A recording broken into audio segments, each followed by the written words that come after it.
Hey everybody! Today I'm going to do a video showing you how I hand file a square ground chain. Stick around, should be interesting. Hey everyone, welcome to Good Day Farm. My name is Travis and today I'm going to show you how I hand file a square ground chain.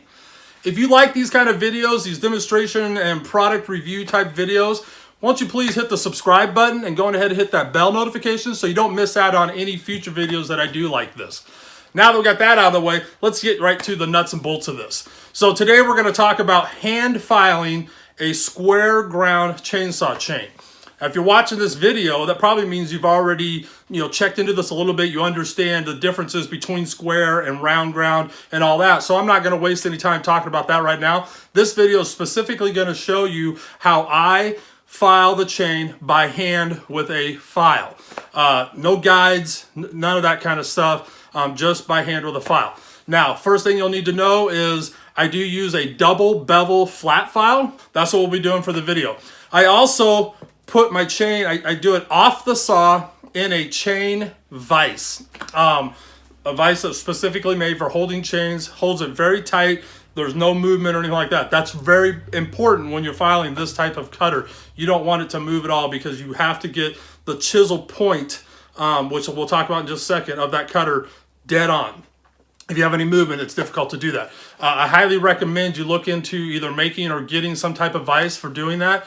You can do it on the bar. I did that for the first probably 6 months when I was learning how to do this. You just got to set the chain pretty tight, and a lot of guys will put like a wedge, a small felling wedge on the bottom part of the chain and bar to hold it real tight, or you can wedge a screwdriver in there. It depends how much slack you have. Another thing I highly recommend is a magnifying glass. This will help you, especially when you're first learning, to make sure you're hitting your point dead on. You're trying to get it right to the corner. You don't want to be under it or over it and have what they call a beak. So I recommend a magnifying glass. And then lastly, or well, maybe not lastly, but lastly I'm talking about right now, make sure you're in a well-lit area. Have good lighting. Even if you have a secondary shop light that you can take the chain over to and look under with your magnifying glass and all that. It's ideal to have it over where you're filing so you can actually see what you're doing when you're filing. Anyhow, all that aside, let's just get right to it. All right, everybody, so here's the process. So I've got the chain mounted up in my vise here. Tooth, the whole chain solid like that. It's not going to move. We're going to do this tooth right here. So hopefully this will get in close enough to show you. But what I'm doing here is, so on the file, you got the outside edge here before it goes down to that V on the bevel. So that line that's on the top of that file is what I'm going to be lining up with the point in the corner of the cutter tooth.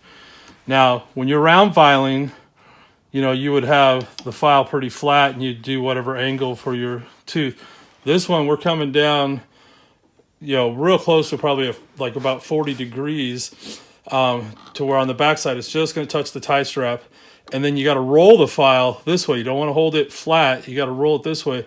The more you can roll it this way, the steeper the angle is on the underside of this cutter, basically the chisel. If you have it too flat, it'll be sharp, but it won't hold the edge long because there's not enough material. It'll be like a razor blade. The more you can roll this and get a good edge going there, then it's more like a chisel and it'll hold up longer. And then so you got that angle, this angle, and then you're this way. I usually just kind of match what the line on the tooth is. So, anywhere 25, 30 degrees, depending on your chain manufacturer. Let's just take a pass through. This is a brand new file. It's still a little grabby, so that's okay. Usually it'll smooth out after a couple of strokes. The key is, even if it's grabbing, is to try and keep everything perfectly straight. That once you've set your angle that you want to go, like right there is where I want to be. And see, it's already starting to smooth out as it cuts down that cutter. So that's about it, you guys. I'm just trying to show this from the top here so you can kind of see the angles better. You get the file in here. This edge, the top edge of the flat file, not the where it V's, but this top edge is what you're going to line up right into the point of the cutter there. I don't know if you can see that. And then, like I said, it's going to be pointed pretty straight down. And see how the file's got quite a bit of roll in it? That helps you get that point where you need it. So your steep pointing this way and your steep this way. It's not flat. It's not straight up and down either, but you know, it's pretty steep. And then this angle here kind of matches the cutter on the line on the back of the cutter. Let's see if I can take one stroke without shaking the camera too much. There we go, a little smoother. That's basically it. I know it's probably hard to see, but see that line there that goes out from the point down to you know, kind of the inside corner of the cutter tooth. That's basically what you're going for when you square file. Really hard to film this kind of stuff. And then you'll see right there, I was just nicking the tie strap. That's kind of the angle you want. See, now I'm getting glare, I can't really show you. And then there's the side angle. See how it angles back just a little bit? Everything below that's gullet. All that needs to be cleaned out on this one. There's a good, I don't know, little over 1/8 of an inch there that can be down to the bottom of the strap that can be taken out. But this video is more about the cutter tooth, so that's what I was trying to show you. And yeah, I hope that makes sense. I hope you can see that line there. That's about it, guys. All right, so like I said, the actual concept of filing is simple. You're just filing the tooth, right? So it sounds very, very simple. The problem is with this file, because of how that comes to a V on the edge, and that's the critical part that you're filing with, there's no room for play. Where on a round file that you're cutting into the cutter in a round half moon shape, and most people are flying straight across, maybe at a 10-degree up angle, but pretty much straight across.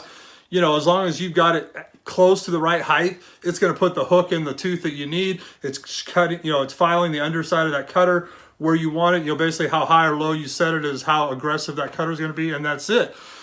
Where this is different, so you're still filing the underside of the cutter with this. That's all dependent on how steep or flat you hold this. So the steeper you go, the more you'll hear people talk about filing from the inside. If you look at the tooth on the inside from corner to corner, that means you got to have this really, really steep. And what that gives you is a much flat surface of the cutter, which is like your chisel, which means it'll hold up longer. If you have this flatter, and you're not corner to corner, or say you're halfway, it'll be razor sharp. You know, that gives you, let's say you had this at say 15 degrees. That's like, you know, that's like a Japanese cutlery knife, you know. That's like your straight razor. I mean, it's razor sharp, but that edge won't last long. And that's the other thing, as you square file, you'll play with these angles and you'll check your work. That's why I said it's important to have a magnifying glass, and it's important to have good lighting so you can look in there and see how are you doing as far as how aggressive your angle is.